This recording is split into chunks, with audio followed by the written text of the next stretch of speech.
के घर में लल्ला आई बाटे भैया कृष्ण कन्हैया लाल के रूप में। आज भाई खुशहाली से सारा लोग यहाँ पे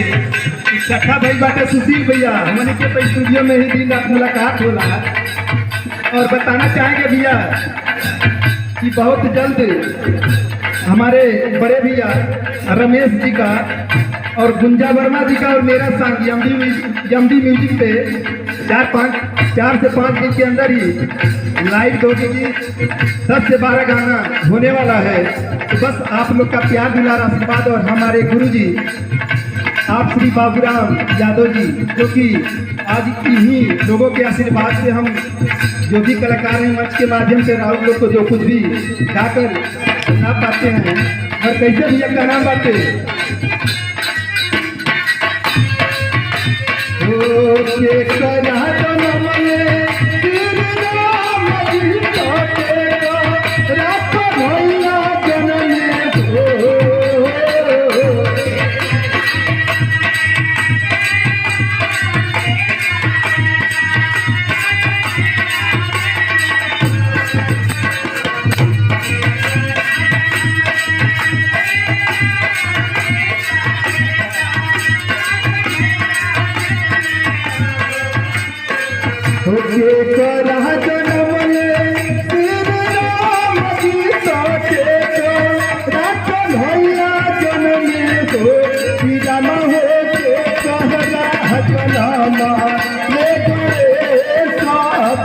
करे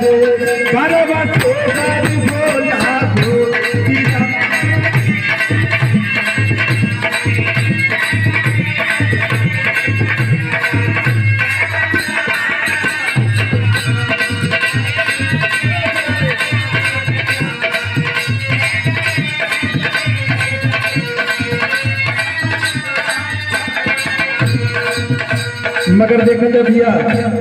लास्ट लाइन में कहना बाकी आज हमारे बड़ भैया हमारे शिव कुमार भैया के बड़े तपस्या के बाद आज लाल भाई बाटे आज खुशहाली मनाओ जात बाटे भैया घर परिवार में राउर लोग से कहा बताएं कि कितनी खुशहाली बाटे भैया मत कैसे भैया हो कौशिया के तन में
हो